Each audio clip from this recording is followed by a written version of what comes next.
Um, as Sam started off with, he started back in BNSW 2 and a bit months before I was fortunate enough to get in the role, and Sam had already started most of the groundwork with our style of play for the O and the D, and BA already had the offensive style of play. So Sam had thought, why not have one written down with the defensive side of things, as we have all known that we want to ensure that we teach our defense, but we didn't actually have anything guidelines to go off it. So the defensive style of play was created to provide athletes a base foundation and a guide on how to successfully manage defensive possessions through the use of the shot clock. So very similar to what Sam said, but flipped to defense.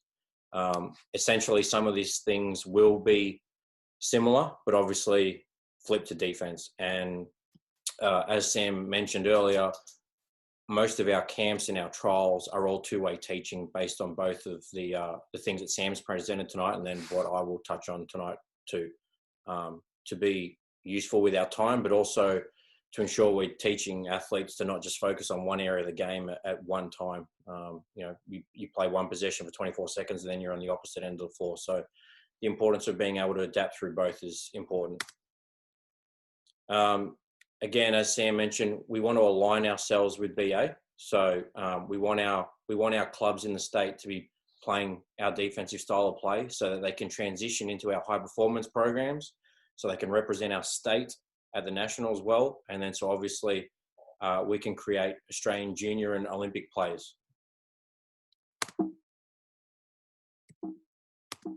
Oh no, my slide's not changing. There we go. Why do we have a defensive style of play? As mentioned, we want to align ourselves with Basketball Australia's style of play.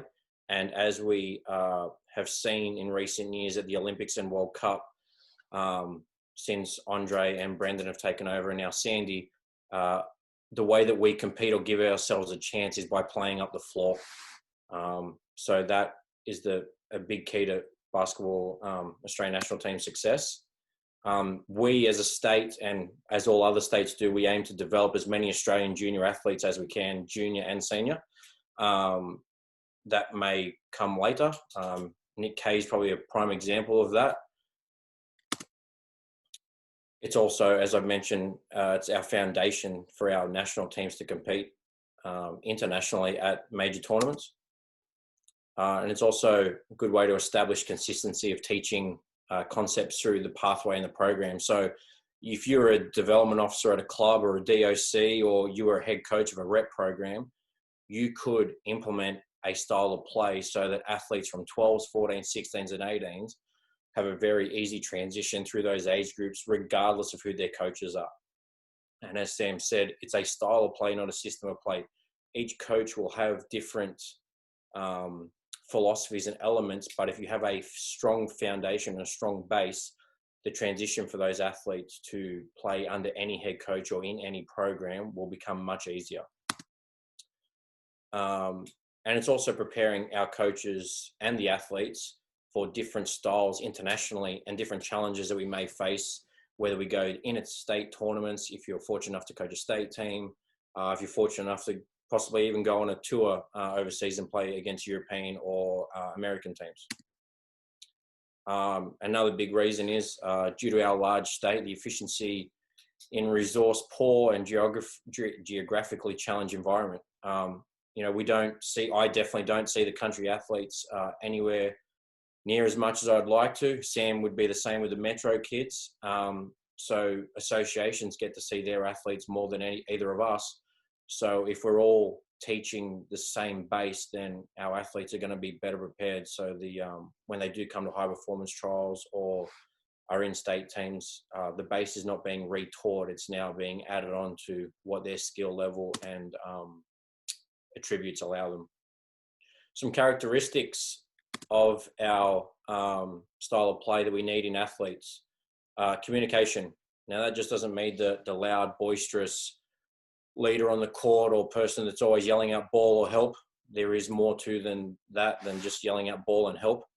And also communication on the bench. Our defensive stance, I think after doing our SPP exit interviews or feedback reviews, a lot of their athletes realised that their hip height is not as good as it should be, and that's something that we really need to drone home back in association land, is having your hips lower than the offensive player.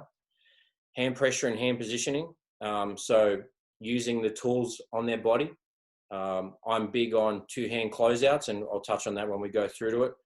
It's not right or wrong, but I think in young junior athletes, 12s, 14s, and 16s, on a closeout, having two hands above the ball instead of one hand allows the athlete to close out in a better stance. And then following the closeout, not just putting their arms out by their side and playing aeroplane defense. So showing them the correct technique with that. Toughness. To play in our style of play, you have to be a tough kid.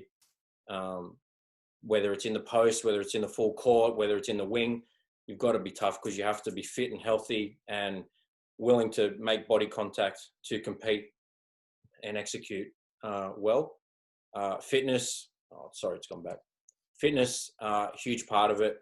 I mean, when I started being a network coach in BNSW, when Mark Watkins was the head ITC coach at the time, that was a big thing when he was around, and Sam and I still believe it. And I know when Shannon was around, everyone's always had that, and that's huge. Being able to get up and down the court quickly, being able to get up and down the court more than 2 or 3 possessions is very important. Quickness, it needs to be relative to the athlete's position. Obviously, I don't expect a 5-man who's 6'4", male or female, to be able to be as quick as a point guard, but they need to be able to get up and down the court at least quicker than their opposition. Anticipating the play, really important in our full court to see your man and the ball and see what's unfolding in front of you, whether you are intercepting a pass or rotating to the next player because you can see that there's your play's overhelped or whatever the situation may be. And then basketball IQ. I think you need to understand the game to be able to play defense. You don't just have to be an intellectual player on the offensive side. You actually need to understand the game on defense, basketball-wise. The best defenders know who the shooters are. They always box out. They contest all shots. They always pressure the ball, and they get deflections, and they talk. So I think, there are a lot of things there, but if you have an athlete who does all of those things all of the time, they're a good chance to be a pretty good defender.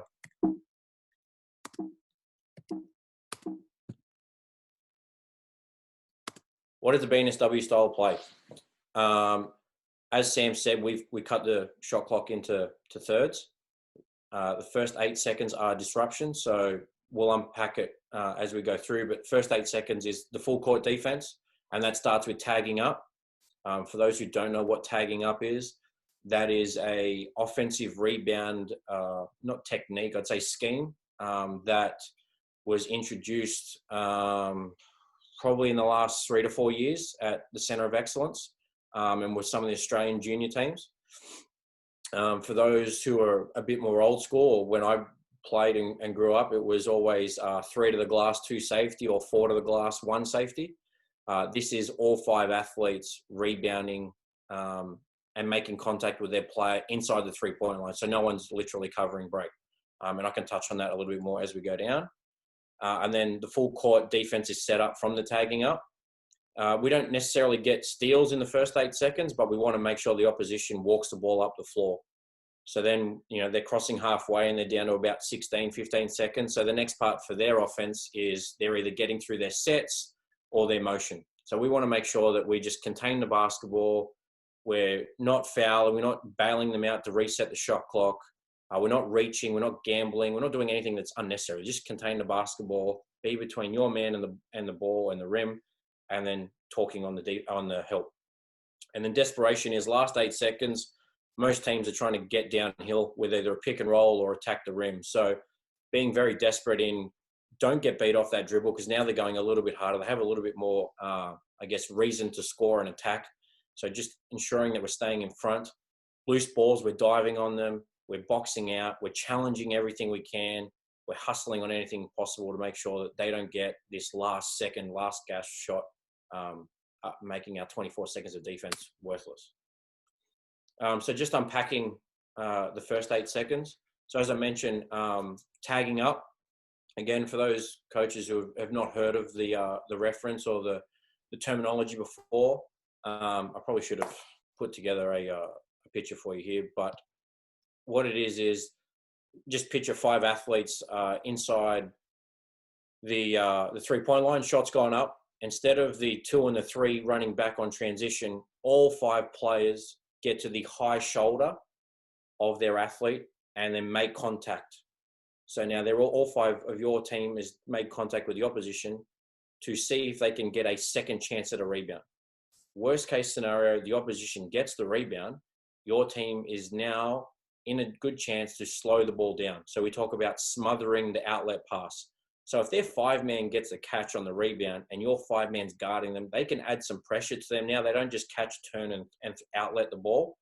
Your 1-man and 2-man have hopefully denied their man. So now we're chewing time off the clock. So now instead of 8 seconds to get the ball over halfway, it could be down to 6 and 5. So now the pressure is starting to build. If they do happen to get it off a handoff or a good pass, now the ball defender needs to ensure they slow the basketball down to allow us to get back. The other defenders don't then take off and just go cover basket. They stay with their man and we work on taking away kick aheads. So a kick ahead is any pass down the sideline. So what we call it is a 1/3, 2/3. So if you imagined a guard who was guarding the ball and the 2-man who was running down the sideline, the defender who's guarding the 2-man would be 1/3 away from their man and 2/3 away from the basketball, so that they could deny the same side pass down the wing. And if the 3-man was on the opposite side, it would be the same rule, but closer to split line. They wouldn't be in denial. And another part to our disruption part is our hit series. So our running and jumping in the full court. And there we go. And the last one is disruptive with discipline. So again, we don't want to get the outlet pass on their 45 and they've still got 3/4 courts to come down. We still want to be in the lanes. We still want to build pressure on the ball, but we don't want to reach and foul and let them allow a new shot clock, but also to set up a press breaker or setting up a smash screen, as Sam alluded to earlier, and punch screens to allow our point guard to get hit. We want to ensure that it's in broken play and then we're organized more so than the offense. Defense is more about effort and heart than it is physical gifts. I mean, I think Damian Martin's a very good example of that. Like physically, not very tall. Yes, he was fit and looked after his body. His career did get ridiculed with injuries, but if he didn't have the heart he had, there's no way in the world he would have been, had the NBL Defensive Player of the Year award named after him. Yes, he had good coaches. Yes, his technique was pretty decent, but his effort was second to none. So, Matt Dellavedova, another one. Most people would think, what does he do belonging in the NBA? But his sheer determination of guarding the basketball and passion for doing that well has helped him make his bread and butter. Our second phase, discipline. So as I said, we're not going to always generate steals and stops in the first 8 seconds. So the second 8 seconds, so around the 16-second mark now, the ball's begun to cross halfway, if not already, and we need to now move on to the next part of our defensive style of play. Most teams in this phase will either use their motion or some sort of set play to get a uncontested shot, because that's what we want on offense. We want to make sure that if they do shoot in the next 8 seconds, it's a contested shot. So the ball pressure needs to maintain. We need to make sure we contain the ball. We need to make sure after every pass we jump to the ball, we don't fall asleep. And for those junior coaches who coach 12s and 14s, I'm sure you know what I'm talking about. Every practice, every game, you're yelling out, jump to the ball, jump to the ball. That's vital. Proactive closeouts. So what I mean by that is not allowing the ball, like you're sitting in split line, the pass is made across the court, the ball gets caught, and then you start to close out. You're moving on the flight of the ball. That is very important. As you see the pass leave their hand, your athlete is able to adjust on the flight of the ball and close out as the ball arrives with their opposition. Pack D reads and rules. So that's what we teach at BNSW after our full court pressure. We have pack D reads and rules, and I'll go into that a little bit more. And then still be disruptive with discipline. So an example of that could be in the half court, you may deny all wing catches. So that's still being disruptive because most offenses start through the wing. If you take away wing catches with denial, then they now need to counter or use dribble entries to get into that. But also discipline with our pack read. So in our gap position, our basket or captain position, our nail or top of the eye position. And our last 8 seconds is desperation. So again, really aggressive communication. Most teams switch ball screens in the last 8 seconds. You may hard show. There's nothing wrong with that, but just at the next level, most teams switch it. Desperate to contest shots. So I've got a couple of clips later on where we see NBA athletes just diving at closeouts to make sure it's a challenge shot. Avoid getting screened. So obviously in the last 8 seconds, most screens happen in that time, whether it's a pick and roll or a down screen or an away screen. Having your team being able to avoid getting screened is really important and really helpful. Staying down, but also walling up. So again, that stance, and then that ability not to jump in that last 3 or 4 seconds of the shot clock and allow that offensive player to do a shot fake step through and score. Make sure everything's a score over me. So allowing them to tell your players it's okay to have both hands up and they shoot over their hands and it made basket. Sometimes better O beats better D. That's what we want every time. And again, blocking out. I mean, what coach doesn't talk about blocking out? So obviously the obvious, blocking out, taking away their space to allow them to get a run at the basketball, make sure we end up with a ball. And then again, just being desperate to win the possession, whether it's a rebound, a deflection, making them throw it out of bounds, containing that ball on that baseline drive. Sam has mentioned this quote many times at our camp. Guarding the ball isn't just a responsibility of one, it's a responsibility of all. And I firmly agree with that. You can have one really good player that's a good defender, but if the other 4 people in your team can't guard the ball or don't understand their responsibility, you're not going to be able to win games. It's the whole team scenario philosophy of, if you tried to pick up a basketball without your thumb, how could the other 4 fingers pick it up? You need all 5 working in unison. Our defensive style of play. So the first part is disruption. And what we use at BNSW, we call it 40. It's not just ours. Most other high-performance teams around the nation use it, but it's simply known as man-to-man.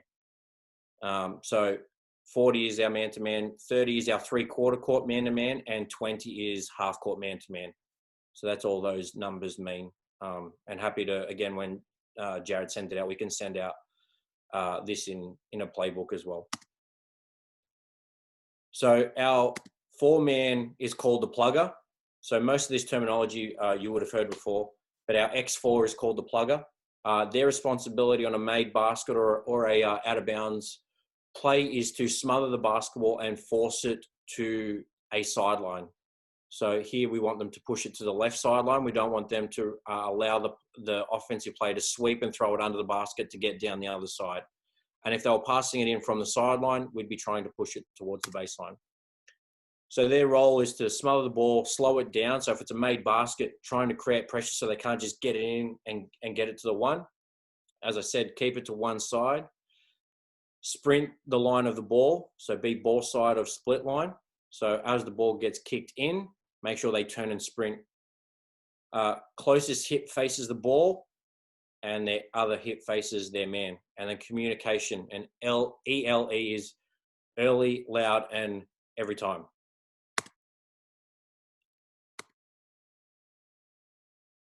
Our X1 is our ball defender. So as the ball comes in, prior to the ball coming in, we want to assure that we apply pressure and don't allow them to sweep. So what I mean by sweeping, if I can get this arrow.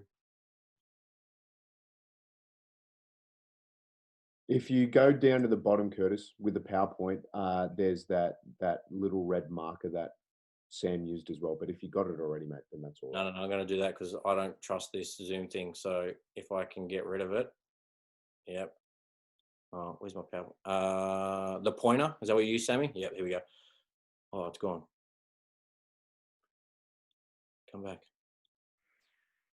You can't use it on a picture. Oh, That's already ingrained in there. Oh, here you can. oh, it's working now. I'm going to stay with it. All right. So to avoid sweeping is we don't want the one man to sweep through the key here and get to the other side. We want to ensure that we keep this point guard on this side of the floor and getting a catch in this area as far away from the ring as possible, but also to keep him using the sideline and baseline as an extra 2 defenders. And that's where later on we'll talk about 40 hit. 1 arm's length away. So as he does catch the ball, she does catch the ball, we want to arrive on the catch and we want to level them off. So we want to be square. So instead of if the one caught it here and we channeled towards the side, we want to be square with them so that we're able to cut them off and slide or step across either way. Show your hands at all times, especially on contact, and sprint to the spot to beat them. So if the one does start to beat you, instead of sliding and holding their hand as you're running down the aisle, you need to turn and sprint and cut them off and make them change direction. As I mentioned in the brief summary bit, our 2s and 3s are in what we call 1/3, 2/3 position. However, the difference being the 2-man is on the ball side, so we expect them to deny the pass. So once the ball was put into here with a 1, we would expect the 2 to step up a little bit to ensure that that kick ahead is taken away. Now being 1/3 away from their man and 2/3 away from the ball. And the 3 is doing exactly the same thing. However, because they're on the opposite side of the floor, they are in split line. Want to take away the space, so it also looks like the court is shrunk, so it's adding pressure onto the point guard. Again, no kick aheads, no middle passes. And if the ball was swung, whether the point guard caught it here or they threw it a ball reversal to the 4, these 2 would now change position. So the 3 would now be in denial, 1/3, 2/3. The 2 would now become 1/3, 2/3 into split.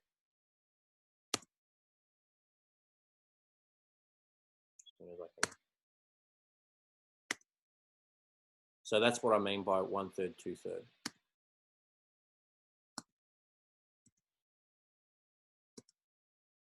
Our 5-man is our captain / conductor who can see everything in front of us. So they really need to be a vocal piece in this puzzle. So talking to the 2 and 3, letting them know if there's a middle cut, letting them know if they're swinging sides, letting them know if they're getting deeper, talking to the 1, telling them they're by themselves or they're got no help middle, just being really loud and vocal, but also paying attention to where their 5-man is.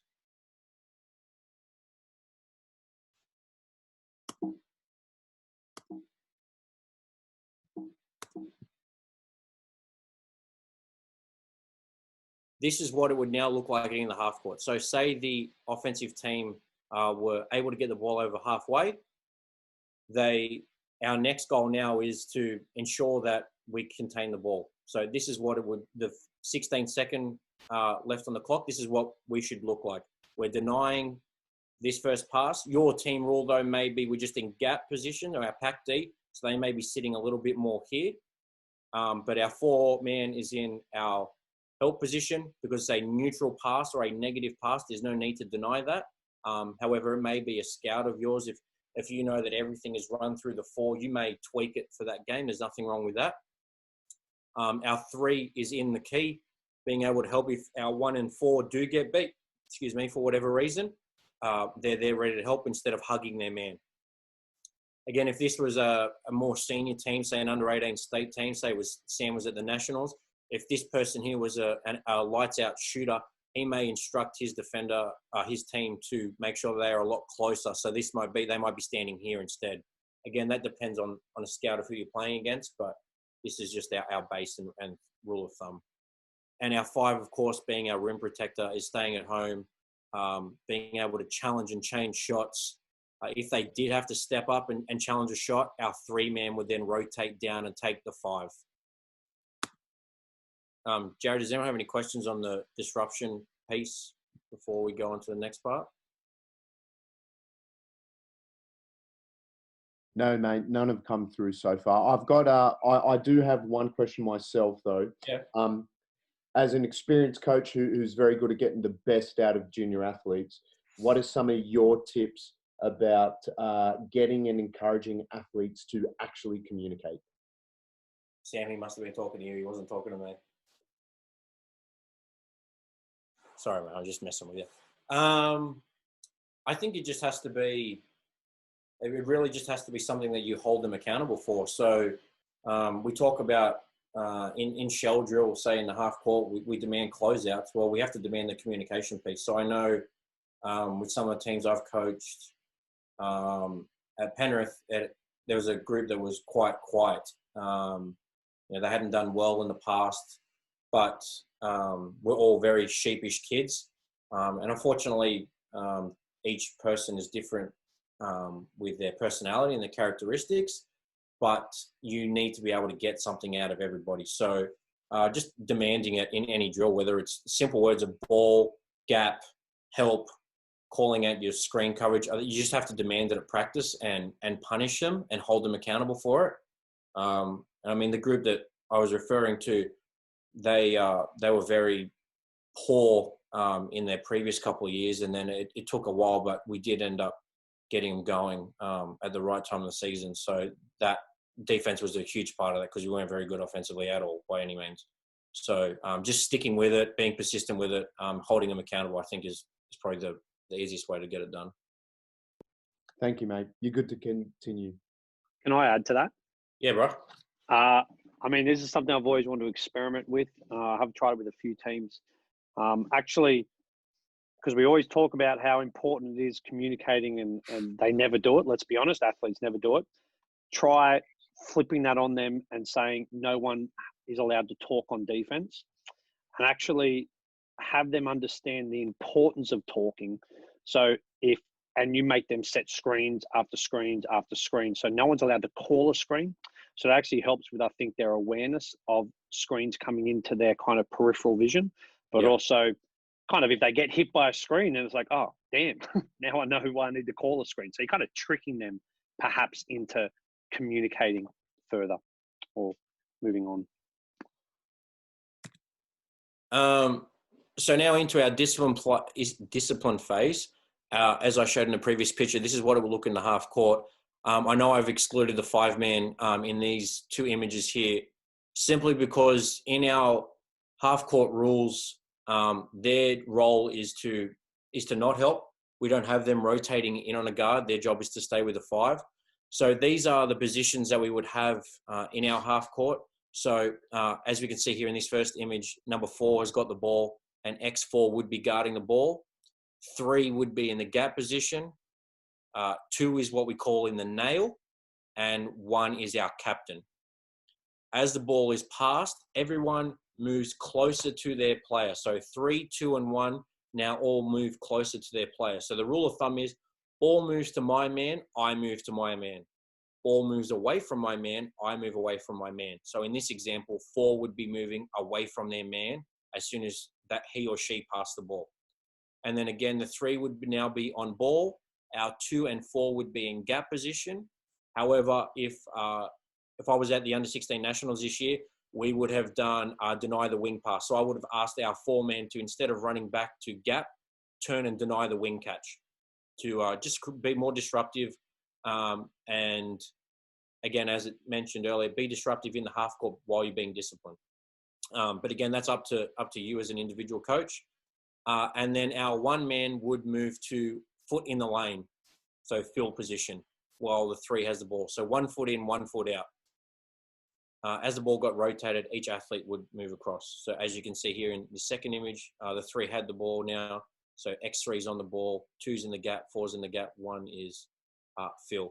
And then it would rotate on.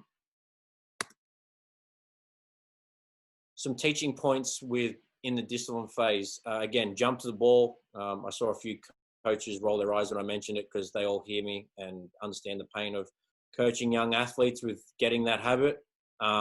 It's not going to go away. The only thing I can suggest is you just got to reteach it every practice. And I think if you if it was pre-season, you would spend a lot more time on it, say 10 to 15 minutes. But then as the season gets on, hopefully it's just small revision now. And I guess that, you're like, oh, well, that we do that with everything. But that's literally what it needs to be, is teach the small things often at the start, and then it becomes habit. As Sam said, we are creatures of habit. We always revert back to habit when we're pressured. So if we pressure our athletes in our practice in a safe environment early in the season to doing the right things, creating those good habits, then in the pressure end of the season, whether it be finals, knockout games, must-win games, games where you need to win by X points, you're hoping that you can coach the X's and O's part or strategy part of the game more so than the fundamentals. Closeouts need to be really good at that. Again, my personal belief is two-hand closeouts, especially 12s, 14s, 16s. 18s have a little bit more control of their body. Containing the basketball, huge part to it. Guarding concepts. So teaching our athletes how to guard certain concepts within the game. Now, under 12s, probably not so much. 14s, again, it might be slightly. So if there's pick and roll in under 14s, if you come against teams who screen away or down screen, exposing your athletes in practice as to how to handle and get through those situations. So we can touch on that at the end as to what is right or wrong, but exposing them to that is huge. And obviously boxing out, because they want to get a good uncontested shot in the discipline phase, it's their poise phase. So we need to ensure that we block out every time. I want to quickly just show you a video I'm sure some people are sick of seeing the Spurs, but to be frank, Greg Popovich is an amazing coach, and he's done a very good job with the Spurs, and they're always at the high end of the analytical side of the spectrum with the defense. So, I mean, basketball immersion is also, I should probably mention that basketball immersion is also a very good tool for those coaches who are looking to find video. Here you can see that the shot clock is under 16 seconds, and Butler is doing a tremendous job of containing the basketball. They've already guarded two concepts. They're just carrying hands. They're staying between ball and basket, cause the travel. Here again, it's Butler again. As you can see, if I can go back slowly. So here we can see there's a down. Oh, I can't show you an image. There's a arrow. My apologies. So as you can see, number 24 is going to set a down screen. The guy on the ball is doing a good job containing him. The other guys, obviously, it's college, it's more of a senior level. They need to be a little bit closer to their man because there's some elite shooters at that level. So there's not really a position of captain here, but they also have two high posts. As you can see here, there's a down screen. 22 doesn't do a good job of avoiding contact. As you can see here, his head goes completely back on the hit, but then does a really good job to hustle and get back in front. They do a good job guarding the on ball.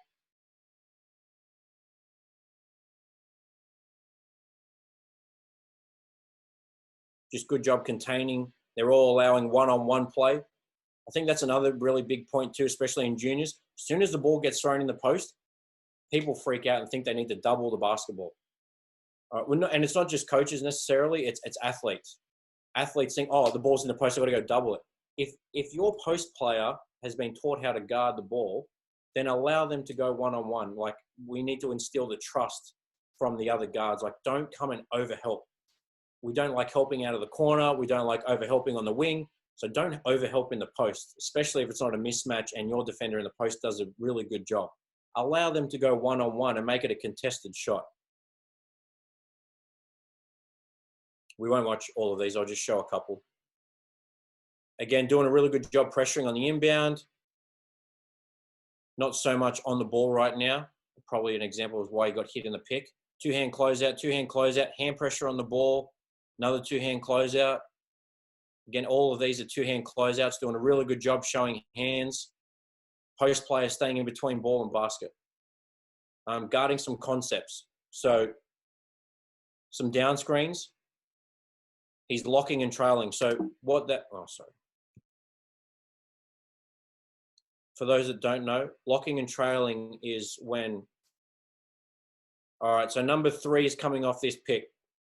Now, he got jumped the gun a little bit here, but his job is to follow the offensive player, so the guy that's on the opposite wing right now, follow him over the top of the screens and avoid getting hit in any of these 2 screens, because 15 is also going to set a screen. At the same time, the 2 screeners defenders need to be in open stance, which they are, and taking away all of this space in the middle to avoid the guy coming off the second pick and curling. We want to take him away from the basket as best we can. So here, number 10 hedges and will recover to his player, and that allows number 3 to get back in front of the ball. So they've done a decent job guarding the concept, because the end goal was to get an uncontested shot, which they didn't get. And now they're back to moving the ball around, trying to get a touch. The shot clock's going down. I mean, college basketball, they have a lot more seconds than we do, but pressure is starting to build. These guys are still young adults. They are not, 30-year-old veterans. They are still between 18 and 24. So the pressure of the game is still gets to them, especially at that level with 30, 40,000 fans. So here, Butler decided to switch picks. So this could have been a scout. They felt like, I was only one possession, sorry. They obviously feel like that defensively they're able to switch because they have likeness in their length, or that getting screened was going to be detrimental to their shooting, their opposition shooting. So they decided to hard switch this, which now takes away their shot, and they are fined for a contested shot, which is at the end goal. Well, I'll show you this one dribble handoff one, because dribble handoffs are very relevant in our games today. So here again, doing a good job, sagging off on the ball. And then on the dribble handoff, obviously their rule there was to gap and get under. So we use that terminology in on-ball screens as well. So number 12 here is dribbling at the elbow. Number 33 then gives a gap, and the guy coming, guarding the person coming off this screen is going to go in between his player and the guy with the ball and get through to the other side. So now everything is contested and he's still in front. And obviously number 20 loses the ball there.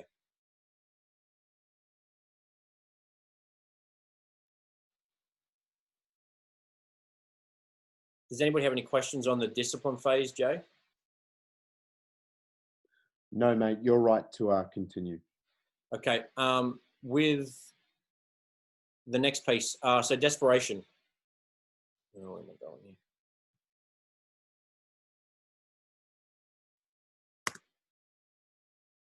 The keys to this, so it's not really an X's and O's part, apart from containing the basketball. A lot of this is intangible aspects of the game that we need to instill in our athletes. So the ability to dive on loose balls, ensuring that we box out all of the players, contesting all of the shots, not allowing that last 2 or 3 second shot to be uncontested because we switch off, not allowing that bailout foul on the drive, on penetration, or an extra pass and a re-penetration.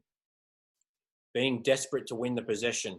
So playing that last 8 seconds like it's the last possession of the game. A lot of the last 8 seconds is desperation, and you need to expose your athletes to that in practice by adding time and score in a drill.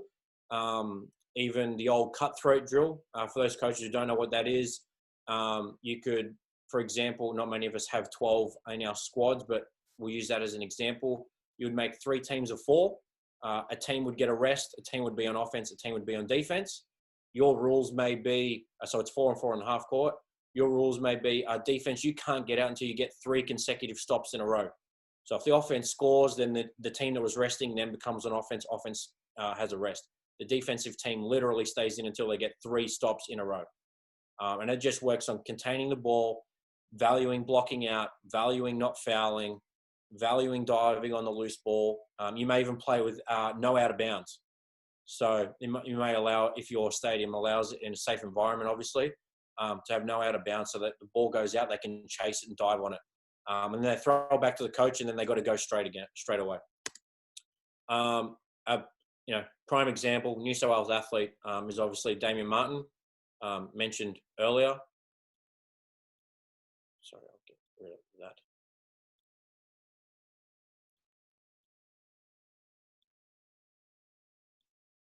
So Damien embodies everything that we speak about with all of our style of play, but the desperation in the last 8 seconds of the clock is second to none for him. So, okay, yes, sure, he gambles a couple of times here and there, but he has active hands. He reads the play. Again, here in the full court, he's just desperate to win. You know, Perth are down in this instance. They're down 8. He's applying a little bit more pressure up the floor. Smallest guy on the floor, probably arguably one of the best guard rebounders in the NBL.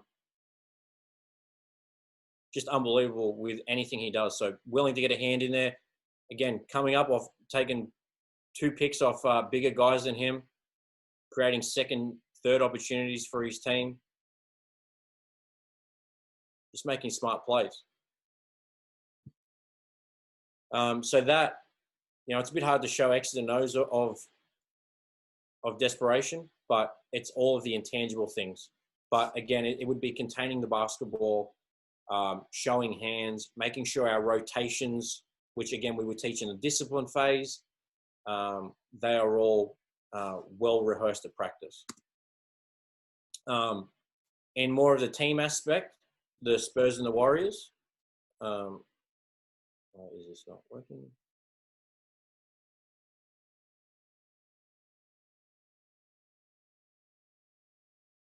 You know, Spurs and the Warriors back in 2016 were 2 of the best teams in the NBA, not just for their offensive ability, but for their defensive ability. And as you can see here, you know, Klay Thompson, he didn't have to go and chase that ball out of bounds, but keeps it alive.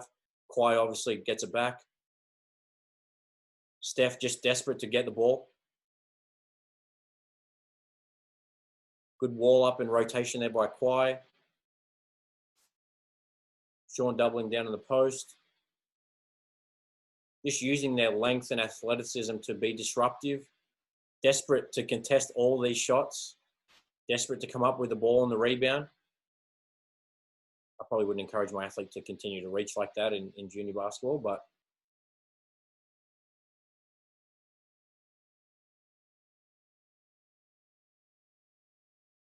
again, just desperate to make sure that their team ends up with the ball, not the Spurs scoring or vice versa, Warriors scoring. Showing hands, challenging.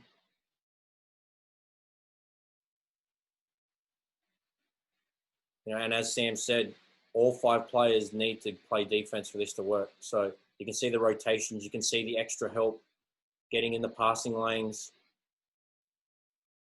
It's not just one person who's contributing, there's 2 or 3 people that contribute in each of the possessions.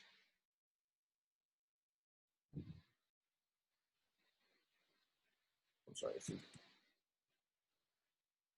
As Sam mentioned earlier, I'm happy to send out drills that we would do, whether it's in our SPP, our state team, so we can break it down from 1-on-1s, 2-on-2s, 3s-on-3s, full court, half court. We can share all that, so we can send that out tomorrow. I think this is a really good quote. So, you know, tomorrow we'll send out the drills, and some coaches go, well, I've got this drill, this is going to make it work straight away. Everything's got to translate from the drills to the games, or the drills are just BS. So you've got to make sure that the messages you share in the drill is worth it. Don't just, I'm just going to copy the drill that the BNSW do, or whoever it is does, and hope that that's the magic mix to ensuring your team doing well. So that's the quote there. Everything's got to translate from drills to games, or the drills are just BS. So that's, again, as I mentioned, you've got to make sure that the message in the drill is coming through. It's not just the drill that makes the team successful. Outcomes of having a defensive style of play. You're going to create the opposition to have a high rate of turnovers. You're going to hopefully create them to take quick or poor shots. You're going to create pressure within young athletes, especially junior athletes. You're going to make them begin to feel uncomfortable, and you're going to take them out of their game. You're also going to change the tempo and disrupt the game plan or momentum of the game. So whatever their game plan was, if you come in and you're more aggressive, you're potentially going to change and take them out of a game plan, which we all know children not necessarily deal well with change. You can create fatigue. If the other team doesn't play that same way, You're going to cause fatigue and tiredness within the team. You're also going to cause timeouts for the opposition coach. So he may not have planned, or she may not have planned to take 2 timeouts in the third quarter. Now they've only got 1 for the rest of the game. So just that's a bit of strategy with that too. Obviously, trying to out-coach the other coach. And then also, the coach is not going to leave their studs in if they can't handle the pressure. So now, they may go to their bench, or vice versa. They think that, all right, their studs have done a good job, I'm going to bring in their bench guys. Now you go and exploit their bench potentially. If their second point guard or their second inbounder is in, they may not handle pressure very well. So challenging the opposition's bench. So what does that mean for us or the team that you're coaching? You're going to get a hell of a lot more fast break points, which opens up the game. You're in a better rebounding position with our tagging up scheme. You're growing in confidence. So again, all these intangible things, like, when your team starts to score 3, 4, 5 fast break points, everybody's up like their shit don't stink and they're the king of the world. The camaraderie starts to lift, and you're following a game plan.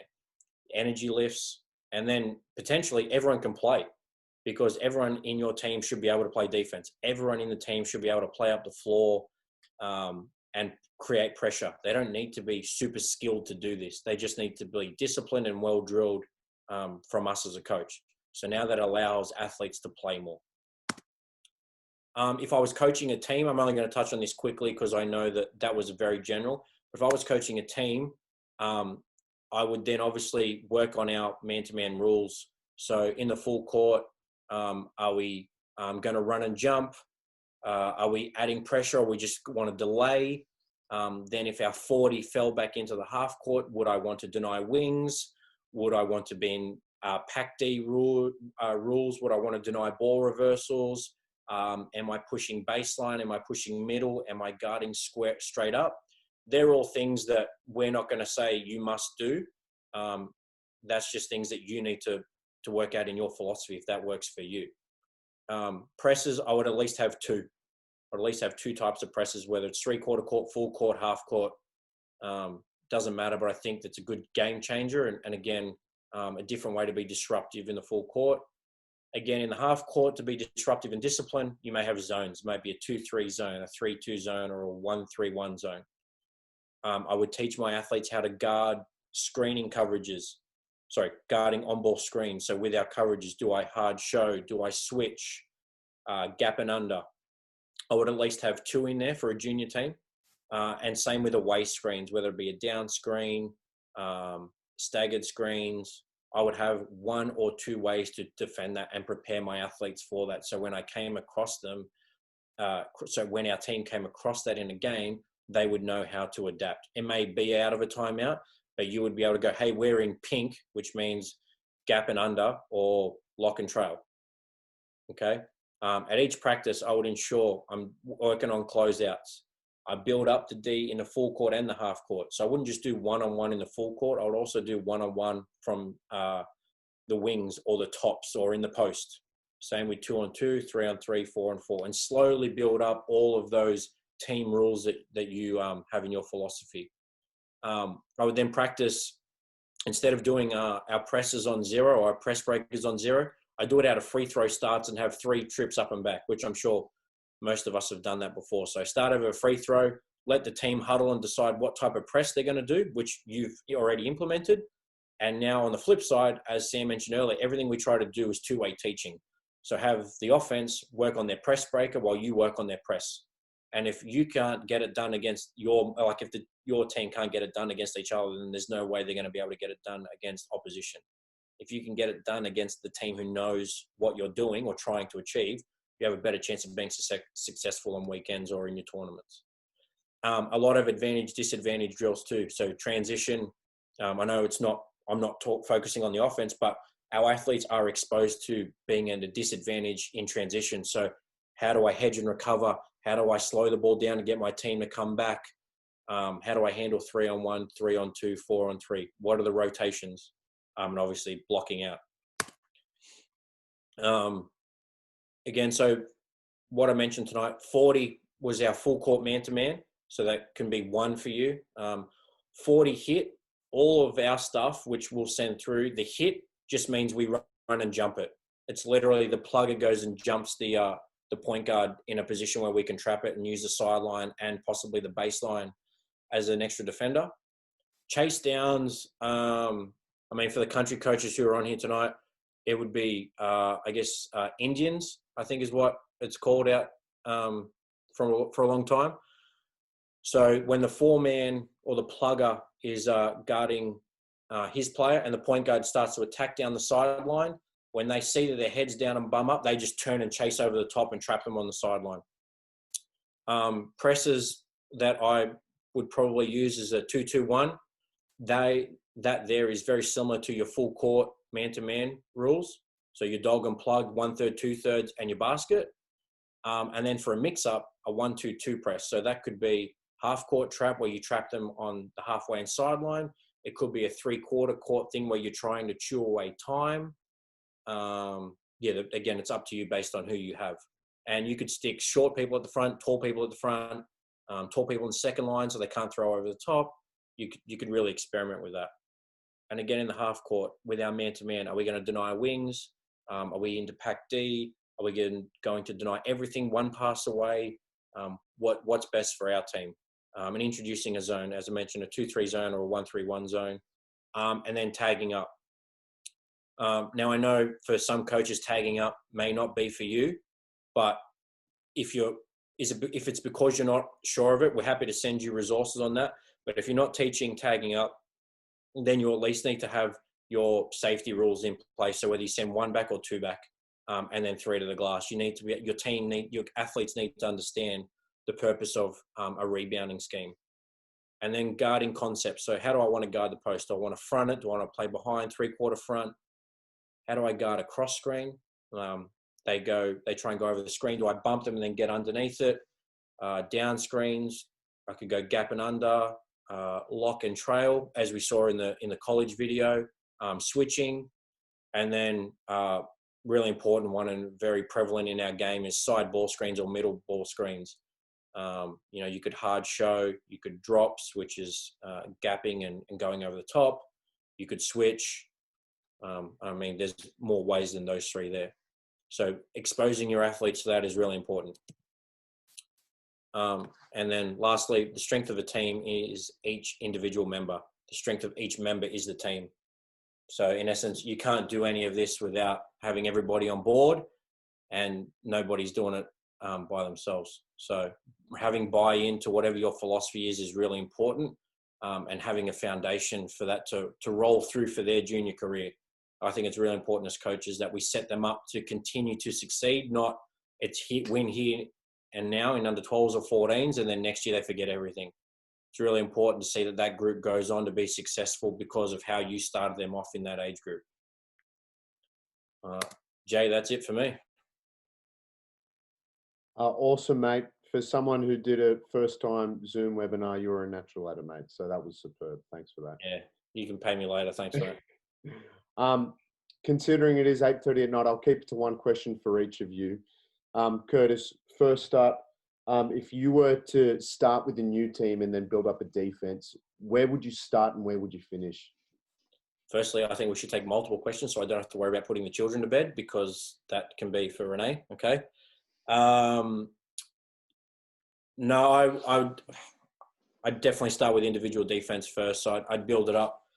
The closeouts, implement closeouts 1-on-1, and then my rules of how I want to guard the ball. So whether it be square up, force to middle, force baseline. And then I'd build it up to 2s and 3s and 4s. And then I would do the same thing in the full court. I would teach full court 1-on-1 down the dog and alley drill that's been around forever. Slowly build it up to 2-on-2 with the plugger, the inbounder and the plugger. Then add in a 3rd person, then add in a 4th person. And I would be spending, if I had a 2-hour practice, I'd be spending minimum 45 to 50 minutes on defense with build-ups. And then as the season progressed, I would 2-way teach it. So then I'd be teaching the offense how we handle the pressure, but then also to create more pressure, I'd be getting on the defense again. Perfect. Thank you, mate. Sam, last one for you, mate, before we knock this off. At what age group would you start having the drift and diag, experimenting with things like hammer actions or cutting on the penetration? For example, baseline drive, diag cuts to basket, and vice versa. The hammer action, I wouldn't experiment with till an older age group, I think. The cutting action, that's a great question. I would I would let them experiment straight away. I think the first thing I would encourage them to do is have space. And the second thing would be to create and read the defenders off that. I think something we do a lot of, I know we're speaking about offense, but something we do a lot of is we kind of tell athletes to overhelp at times instead of reading the offense and the drive. So exposing them to that at an earlier age can help with the decision making, I think. So to answer your question, although it would be messy as all hell, I would allow them to cut whenever they want. But the rule of cutting is the first person gets right away. So if one person cuts and then the other kid decides to cut, because we all know what they're like, bees do a honeypot, the first cutter gets right away, the second cutter spaces. And you know what? They'll probably pick that up quicker than what senior men would, to be fair, or senior women. So, yeah, I would let them do it early.